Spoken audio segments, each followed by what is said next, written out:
안녕하세요. 영성 스케치. 네. 반갑습니다. 또 우리 친구들과 이렇게 만나게 되었습니다. 네. 또 말씀을 통해서 여러분들과 이렇게 또 만나는 시간인데요. 종료주일입니다. 네. 또 사순절이 이제 막바지에 다다르고 있는데요.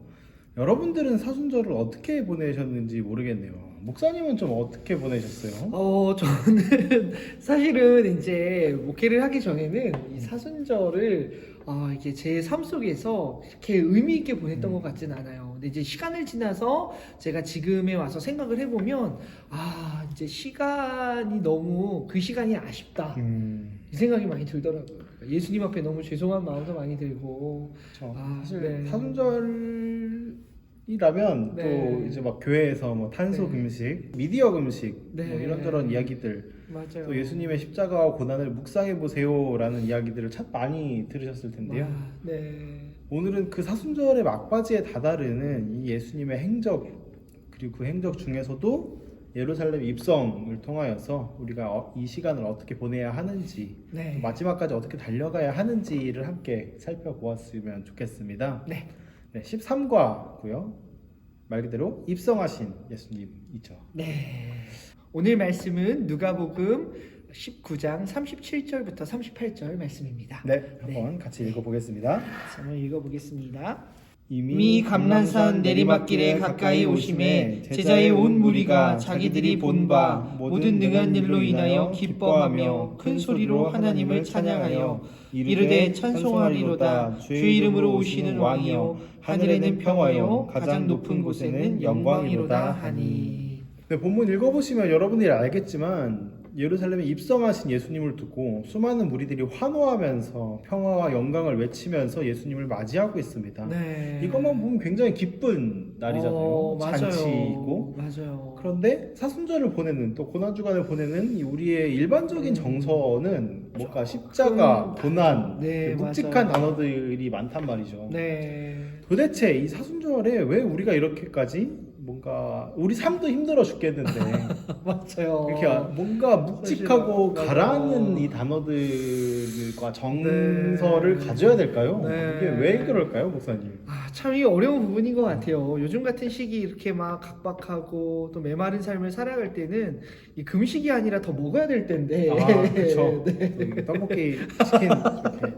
네, 이 사순절 기간 우리가 항상 매번 여러분들도 느끼시겠지만 사실은 우리가 사순절이 이제 조금은 무겁고 이제 그런 고난과 이제 예수님이 당하셨던 그 고통의 포커스를 맞춰서 조금 우리가 사순절을 보냈던 기억이 아마 많이 계실 텐데요.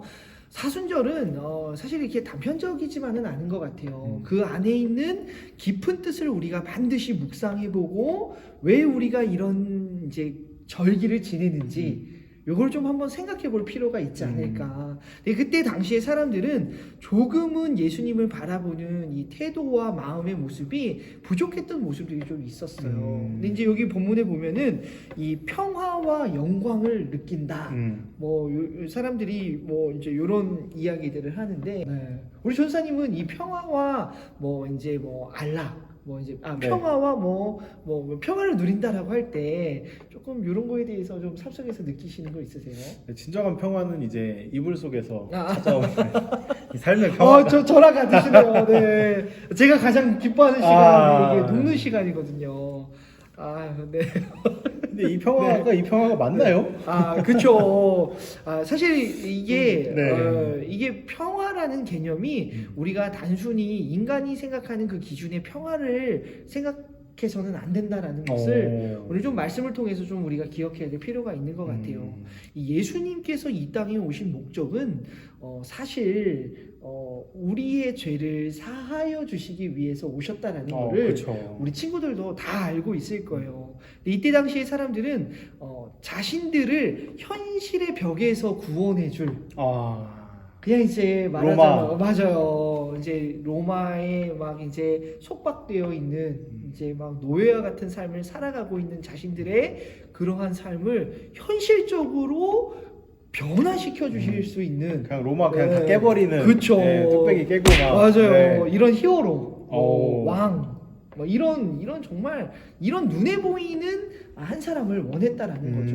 당시에 이 예수님을 바라보면서도 많은 유대인들이 그런 사람이기를 원했었다라는. 그쵸. 네. 그리고 그 끝에는 마침내 우리를 네. 편하게 잘 수 있도록 인도해 주시는 예수님을 원했다라는 건데 맞아요. 그럼 조금 다른 네. 평화를 네. 가져다 주셨다는 건데 그렇죠. 그 평화가 뭘까요? 사실 예수님이 이때 당시에 고난을 받으셨던 건 맞는데 우리가 그냥 고난만을 묵상해서는 안 되는 이유가 예수님이 고난을 통해서 무엇을 했느냐 여기에 초점을 맞출 필요가 있는 것 같아요. 그러니까 예수님께서 이 땅에 오신 목적은 우리가 갖고 있었던 그 죄의 속박을 벗어주시기 위해서 십자가에 못 박혀 돌아가시지 않았습니까? 근데 중요한 거는 예수님의 구원 사역은 십자가에 못 박힘으로써 끝나는 것이 아니라 3일 만에 부활하심으로 이제 자신이 정말 이 땅에서 이 우리의 그 죄를 진짜 정말 회복시켜 주시고 또 참된 구원에 이르도록 또 이렇게 이런 사명을 갖고 오셨다라는 것을 증거해 보여주셨던 예수님의 모습을 우리가 바라볼 수가 있다라는 거죠. 그 과정 가운데 예수님의 네. 십자가와 고난이 있어야만 했다. 네. 그러니까 말하자면 우리가 사순절에 느껴야 될 감정은 참 여러 가지가 있는 것 같아요. 물론 예수님의 고난과 고통을 묵상해야 되기도 하지만 그 안에 숨겨져 있는 기쁨과 감격, 또 예수님을 향한 사랑과 또 이 감사의 마음, 이런 다양한 마음들이 우리의 마음 가운데에 좀 녹아져서 이 사순절을 묵상하는 데에 조금 더 깊이 있게 예수님께 다가갈 수 있는 그것이 바로 1차원적인 평화가 아니라 네. 저처럼 뭐 눕는 평화가 아니라 진정한 영혼의 평화, 네. 하나님께 주신 평화의 길이라는. 네. 그런 의미에서 또 우리 전사님께서 한 줄로 네. 또 예수님 입성, 우리는 피스. 와. 네. 너무 대단하세요. 말을 혼자 제가 다 했는데 정리를 이게 말 한 5분 이상 한 거보다 에이. 훨씬 깔끔하게 정리를 해주셨네요. 자, 여러분 와, 고난 주간 이 한 주간만이라도 조금 네. 더 이제 깊이 예수님을 묵상하다 보면요. 네. 물론 뭐 십자가와 고난이 쉬운 주제는 아니지만 또 우리 삶에 진정한 평화가 네. 찾아올 줄 믿습니다. 아멘입니다. 그 평화를 향해 더욱더 네. 말씀 앞에 서는 우리 네. 모두가 되기를 바라면서 네. 다음 주에 만날까요? 네. 다음 주 부활절 기쁘게 만나겠습니다. 또 기쁨으로 뵙도록 하겠습니다. 안녕. 여러분, 안녕. 다음 주에 봬요. 네.